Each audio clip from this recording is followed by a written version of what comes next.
और इससे बढ़िया क्या होगा? जनता जनार्दन का आशीर्वाद, आपकी प्रेरणा, मेरी ऊर्जा भी बढ़ती रहेगी। साथियों, बहुत से लोग कहते हैं कि प्रधानमंत्री के तौर पर मैंने ये अच्छा काम किया, वो बड़ा काम किया। मन की बात के कितने ही श्रोता अपनी चिट्ठियों में बहुत सारी प्रशंसा करते हैं। कोई कहता है ये किया, कोई कहता है वो किया, ये अच्छा किया, ये ज्यादा अच्छा किया, ये बढ़िया किया।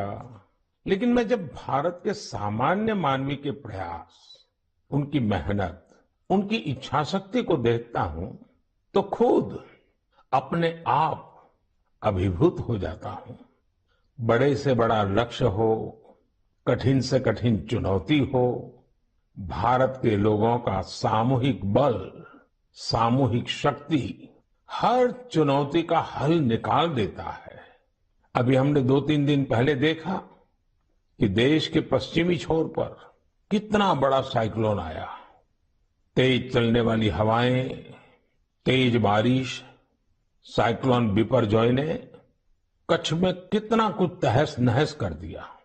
लेकिन कच्छ के लोगों ने जिस हिम्मत और तैयारी के साथ इतने खतरनाक साइक्लोन का मुकाबला किया, वो भी उतना ही अभूतपूर्व है। 2 दिन बाद ही कच्छ के लोग अपना नया वर्ष यानी आषाढ़ी बीज भी मनाने जा रहे हैं। ये भी संयोग है कि आषाढ़ी बीज कच्छ में वर्षा की शुरुआत का प्रतीक माना जाता है।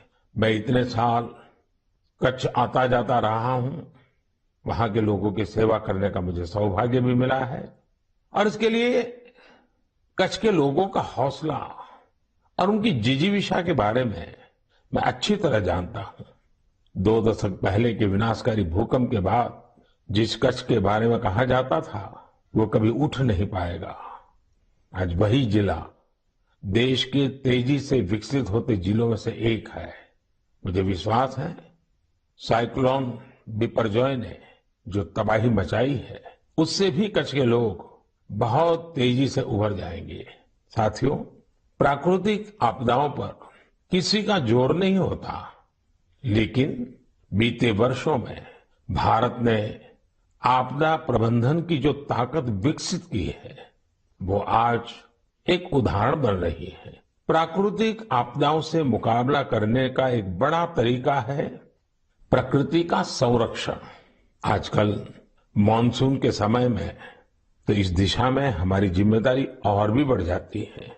इसीलिए ही आज देश कैच द रेन जैसे अभियानों के जरिए सामूहिक प्रयास कर रहा है। पिछले महीने मन की बात में ही हमने जल संरक्षण से जुड़े स्टार्टअप्स की चर्चा की थी।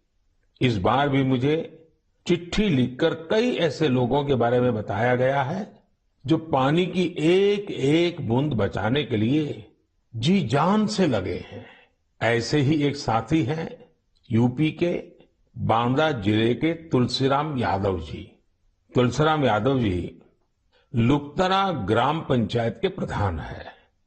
आप भी जानते हैं कि बांदा और बुंदेलखंड क्षेत्र में पानी को लेकर कितनी कठिनाइयां रही है। इस चुनौती से पार पाने के लिए तुलसीराम जी ने गांव के लोगों को साथ लेकर इलाके में 40 से ज्यादा तालाब बनवाए हैं। तुलसीराम जी ने अपनी मुहिम का आधार बनाया है खेत का पानी खेत में, गांव का पानी गांव में। आज उनकी मेहनत का ही नतीजा है कि उनके गांव में भूजल स्तर सुधर रहा है। ऐसे ही यूपी के हापुड़ जिले में लोगों ने मिलकर के एक विलुप्त नदी को पुनर्जीवित किया है। यहाँ काफी समय पहले नीम नाम की एक नदी हुआ करती थी।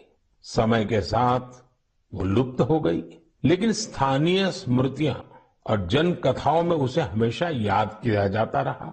आखिरकार लोगों ने अपनी इस प्राकृतिक धरोहर को फिर से सजीव करने की ठानी। लोगों के सामूहिक प्रयास से अब नीम नदी फिर से जीवंत होने लगी है। नदी के उद्गम स्थल को अमृत सरोवर के तौर भी विकसित किया जा रहा है।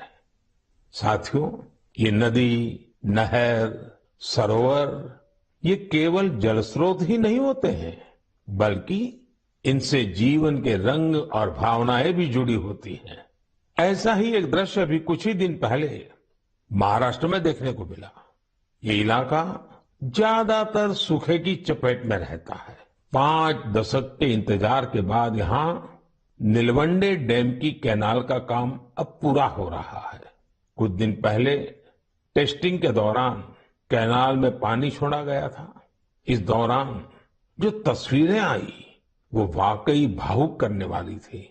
गांव के लोग ऐसे झूम रहे थे जैसे होली दिवाली का त्योहार हो।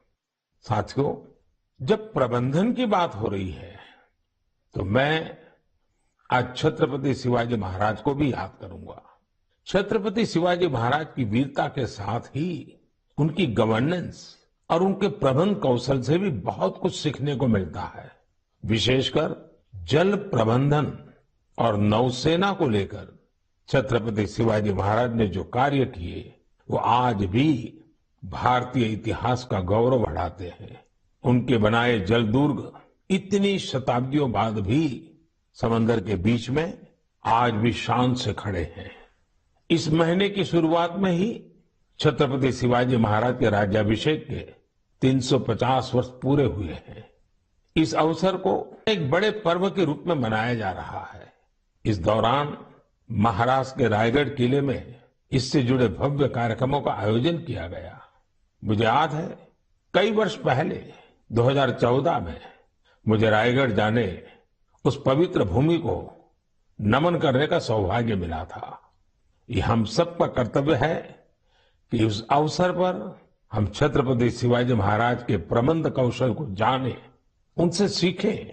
इससे हमारे भीतर हमारी विरासत पर गर्व का बोध भी जगेगा और भविष्य के लिए कर्तव्यों की प्रेरणा भी मिलेगी।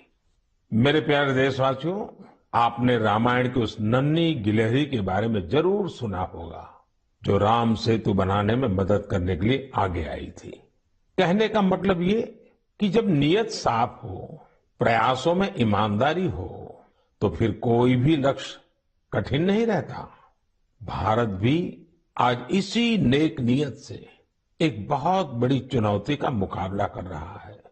ये चुनौती है टीबी की, जिसे क्षय रोग भी कहा जाता है।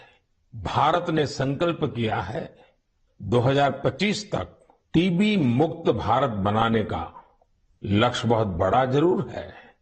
एक समय था जब टीबी का पता चलने के बाद परिवार के लोग ही दूर हो जाते थे, लेकिन ये आज का समय है जब टीबी के मरीज को परिवार का सदस्य बनाकर उनकी मदद की जा रही है। इस क्षय रोग को जड़ से समाप्त करने के लिए निक्षय मित्रों ने मोर्चा संभाल लिया है। देश में बहुत बड़ी संख्या में विभिन्न सामाजिक संस्थाएं निक्षय मित्र बनी हैं। गांव देहात में, पंचायतों में हजारों लोगों ने खुद आगे आकर टीबी मरीजों को गोद लिया है।